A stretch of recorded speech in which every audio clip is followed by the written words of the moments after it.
Hello friends, मैं हूं अभिषेक कुमार मिश्रा और मैं उत्तर प्रदेश के एक गांव में पैदा हुआ। एक छोटा सा गांव, मेरा गांव, जहां पर शायद पहले कुछ कम पढ़े लिखे लोग थे। जब गांव में 2-4 लोग ही पढ़े लिखे रहते होंगे, ऐसे गांव में मैं पैदा हुआ और वहां से मेरे सफ़र की शुरुआत हुई। धीरे धीरे मैंने पढ़ाई लिखाई करी और अपने स्कूल टाइम पूरा किया। उसके बाद कॉलेज गए, कॉलेज के बाद फिर अदर कॉलेज गए। उस सब के बारे में मैं डिटेल में चर्चा करूंगा और आपको बताऊंगा कि क्या संघर्ष होता है एक गांव में पैदा होने के बाद, जब आप एक अच्छा टैलेंट होने के बावजूद भी बहुत अच्छे से राइज अप नहीं कर पाते हैं और आपके सामने बहुत सारी ऐसी बाधाएं होती हैं जिनके बारे में आप किसी और से बता नहीं सकते। तो मैंने सोचा इस ब्लॉग के माध्यम से मैं इंडिया में जो टैलेंट पैदा होते हैं और इंडिया के गलियों में जो टैलेंट भरा पड़ा है, उन सब से बात करूं। शायद वो लोग मेरे इस वीडियो को देख पाएँ और जान पाएँ। शायद उनके साथ भी वही समस्याएं होती होंगी, आपके साथ भी वही समस्याएं होती होंगी कि सब कुछ करने के बावजूद भी आपके पास बहुत कुछ हासिल नहीं कर पाते आप। फिर आप अपने मन से उन सभी कमियों को आप ऐसा सोचते हैं कि शायद ये मेरे किस्मत में नहीं था, या शायद हमारे यहाँ का माहौल कुछ ख़राब है, या राजनीतिक परिस्थितियाँ ऐसी हो गई, या देश में कुछ ऐसे कानून हैं जो शायद आपको काम करने के लिए आगे नहीं बढ़ने देते। इन सब से मैं बहुत लड़ाई किया हूँ और आज मैं एक सफल पोजीशन पे हूँ। इसलिए मैंने सोचा कि मैं आप सब से मिलूँ और आप सबको बताऊँ कि जो ज़िंदगी होती है भारत के गांव में पैदा होने वाले टैलेंट की, यहाँ तक कि जो अपने एजुकेशन के लिए जो फीस देते हैं उसमें कितना दुख होता है और कैसे कैसे उन फीस को हम पूरा करते हैं। कुछ लोग तो हार मानकर वहीं से अपनी सफ़र को ख़त्म कर देते हैं और कुछ लोग आगे बढ़ते जाते हैं, और आगे बढ़ने के साथ साथ ही उनके सामने बहुत सारी नई नई समस्याएं आती रहती हैं। तो ये मेरा फर्स्ट ब्लॉग था, तो मैंने सोचा कि मैं आपको पहले अपने बारे में थोड़ा सा बताऊं कि हाँ, मैं एक गांव से पैदा हुआ। मेरा फैमिली बैकग्राउंड भी गांव जैसा ही था।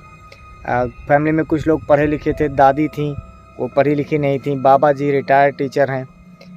तो उसके साथ गांव में और क्या क्या स्थितियां होती हैं जब आपको आपके गांव का माहौल ही आपको बाहर नहीं निकलने देता है। तो इसी सब चीज़ों पे हम इस ब्लॉग चैनल पर जो है चर्चा करेंगे।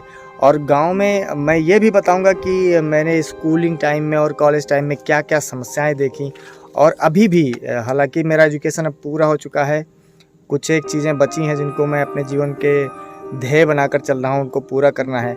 और आज मैं एक अच्छा अभी मैं ये नहीं बताऊँगा कि मैं कर क्या रहा हूँ, लेकिन फ़िलहाल मेरे पास एक अच्छा काम है और मैं अब मुझे लगता है कि मैं अपनी फैमिली को अच्छे से कमा खिला सकता हूँ और एक सेटल लाइफ जी सकता हूँ। तो अभी कुछ समय है मेरे पास, मैं ब्लॉगिंग करूँगा और आपको दिखाऊँगा कुछ चीज़ें।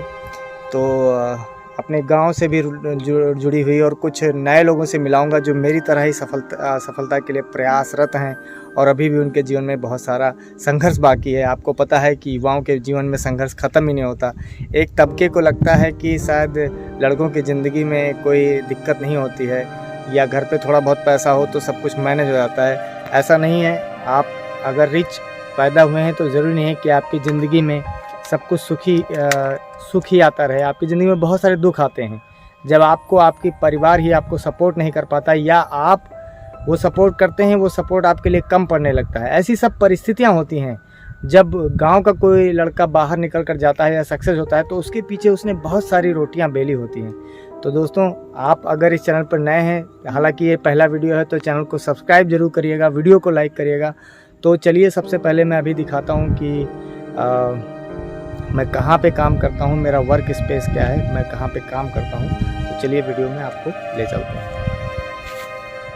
ये जो सड़क आप देख रहे हैं, अब लगभग ये सिंगल लेन हाईवे हो गई है, लेकिन मेरे बचपन के टाइम पे ये एक बहुत टूटी फूटी सड़क हुआ करती थी जो मिट्टी से भरी रहती थी। लेकिन अभी आप देखिए, ये सड़क काफ़ी अच्छी हो गई है।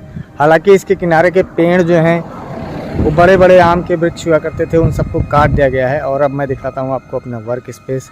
ये मेरा वर्क स्पेस है जो मैंने अपनी लगन और मैंने अपने मेहनत और परिश्रम से इसको हासिल किया है, बनाया है। तो चलिए ले चलते हैं, आपको इंटर कराते हैं। ये हमारा एंट्री रूम है।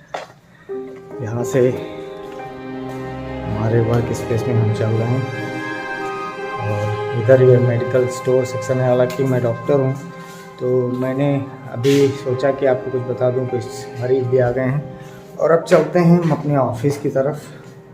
मैंने एक कॉर्नर ऑफिस बना रखा है। हालांकि अभी ये बिगिनिंग है, बहुत कुछ इसमें चेंज करना है, लेकिन कोशिश करूँगा कि आप सबका सहयोग मिलता रहे और मैं आप सबसे अपने कंट्रीब्यूशंस और अपने बारे में शेयर करता हूँ। तो ये मेरा वर्क प्लेस है जहाँ पर बैठ के मैं काम करता हूँ। और हालांकि यूट्यूब पे मेरा और चैनल है, मेरे और चैनल्स हैं जो मतलब जिसमें 1.5 मिलियन के आसपास व्यूज़ हैं, सब्सक्राइबर्स हैं। लेकिन मैंने ये ब्लॉग चैनल बनाया ताकि मैं आपको अपने जीवन, अपने संघर्ष के बारे में, कैसे कैसे चैनल बनाए, कैसे कैसे उसमें क्या क्या तरक्कियाँ हुई, कैसे चैनल बनाया, किस प्रकार उसको आगे बढ़ाया, फिर यहाँ पर इस क्लिनिकल सेटअप को मेंटेन करने में कितनी दिक्कत हुई, बहुत सारे परेशानियाँ आई, पैसों का क्या हिसाब किताब रहा, ये सब कुछ मैं आपको बताता चलूँगा। और एक नॉर्मल जो लोग अभी अपने कैरियर को शुरू कर रहे हैं, बिल्ड कर रहे हैं, उनको ये सब प्रॉब्लम्स देख करके उनको समझना चाहिए कॉमन प्रॉब्लम्स हैं और लगभग सभी के ज़िंदगी में आती हैं। तो दोस्तों, आशा है कि आप सब मेरे इस ब्लॉग चैनल पर जुड़े रहेंगे और आगे भी हम आपको अपने जीवन से जुड़े हुए, मैं आपको high school, intermediate, BSc, BMS, D pharma, CKS, इन सब के बीच में बहुत सारे संघर्ष आए हैं और काफ़ी ब्रेकडाउन हुआ है, यहाँ तक कि फीस के लिए पैसे नहीं रह गए हैं और पढ़ाई रोकनी पड़ी है। तो दोस्तों, ये सारी घटनाएं मैं आपसे शेयर करूँगा और आपसे बिल्कुल अकेले में हमारी और आपकी बात होगी। तब तक के लिए नमस्कार।